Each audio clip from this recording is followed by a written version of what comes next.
ایک خاتون بارگاہ رسالت میں آئی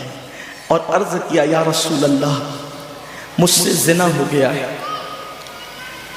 میں نے بہت بڑا جرم کر لیا ہے، آپ مجھ پہ حد لگا دیں، حد جاری کر دیں تاکہ میں گناہ سے پاک ہو جاؤں۔ اللہ کے حبیب نے احساس گناہ دیکھ کر کے فرمایا کہ جا، ابھی تیرے پیٹ میں بچہ ہے، تیرے جرم کی سزا تیرے پیٹ کے بچے کو نہیں دی جا سکتی، اگر تجھ پہ حد لگے گی تو وہ بچہ بھی ختم ہو جائے گا،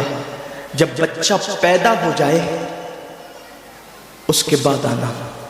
بچہ پیدا ہو گیا تو وہ لے کر کے آئی، آقا فرماتے ہیں تیری جان چلی جائے گی تو اس کی پرورش کون کرے گا، اس کو دودھ کون پلائے گا، جا اس کو دودھ پلا اس وقت تک جب تک یہ کھانے نہ لگے۔ وہ بچے کو 2 سال تک دودھ پلاتی رہی، اور جب بارگاہ رسالت میں آئی تو بچے کے ہاتھ میں روٹی کا ٹکڑا دے کر کے آئی، بچہ روٹی کھا رہا تھا، عرض کی آقا مجھ پہ حد جاری کریں تاکہ میرا گناہ جو میرے دامن پہ لگا ہے وہ دھل جائے۔ حضور نے 3 مرتبہ اس کو اپنے دروازے سے ٹالا، اگر کوئی دوسرا ہوتا اس کو ڈھیل دی جاتی تو وہ بھاگ جاتا، دوبارہ پلٹ کرنا ہوتا، لیکن احساس گناہ تھا، گناہ کا احساس تھا کہ یہاں گناہ مٹ جائے تاکہ وہاں جواب دینے سے بچ جاؤں۔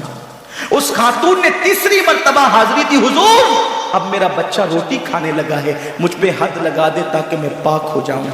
اللہ کے حبیب نے فرمایا اللہ کی بندی، جب اللہ نے تیرے جرم پہ پردے ڈال دیے تھے تو تو نے اظہار جرم کیوں کیا؟ اب چونکہ تو جرم کا اظہار کر چکی ہے، اقبال گناہ کر چکی ہے، اب تجھ پہ حد لگائی جائے گی۔ اور اس کو سنگسار کر دیا گیا، جب وہ مر چکی اور اس کو دفن کر دیا گیا تو کسی نے کہا کتنی بدبخت تھی وہ عورت جس نے رسول پاک کے دور میں منہ کالا کیا۔ میرے نبی نے فرمایا تو اس کا گناہ دیکھتا ہے، تو اس کا احساس گناہ نہیں دیکھتا، اس نے ایسی توبہ کی ہے اگر اس کی توبہ 70 جہنمیوں پہ تقسیم کی جاتی تو اللہ ان کو بھی جنت عطا فرما دیتے۔ آقا کریم صلی اللہ علیہ وسلم فرماتے ہیں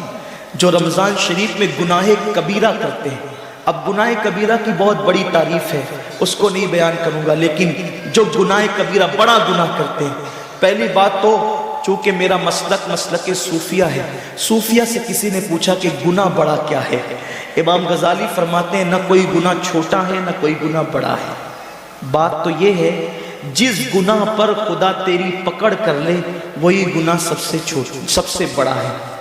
اور جس نیکی پر خدا تجھے بخش دے وہی نیکی سب سے بڑی ہے۔ کسی گناہ کو چھوٹا سمجھ کے مت کرو، پتہ نہیں وہ کس گناہ پہ ناراض ہو جائے۔ تو اللہ کے حبیب صلی اللہ علیہ وآلہ وسلم فرماتے ہیں جو رمضان شریف میں بڑا گناہ کبیرہ گناہ کرتے ہیں، سال بھر تک فرشتے اس پہ لعنت کرتے رہتے ہیں، اور اگر اسی سال اس کو موت آ جائے، اسی سال جس نے ماہ رمضان میں گناہ کبیرہ کیا تھا، اس نے بڑا گناہ کیا تھا، اب بڑے بڑے گناہوں کو گنایا گیا۔ مثال کے طور پر کسی عورت پر غلط نیت سے نظر ڈالنا یہ گناہ کبیرہ ہے،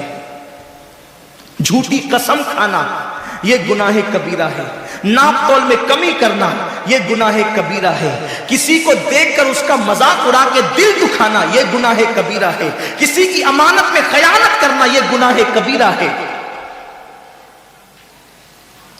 ماں باپ کا دل دکھانا یہ گناہ کبیرہ ہے، کفر کرنا یہ گناہ کبیرہ ہے، بلکہ اکبر الکبائر ہے گناہ۔ تو جس نے رمضان شریف میں قصداً بڑا گناہ کیا، قصداً، نماز کو چھوڑنا بھی گناہ کبیرہ ہے، نماز کو ترک کرنا بھی گناہ کبیرہ ہے۔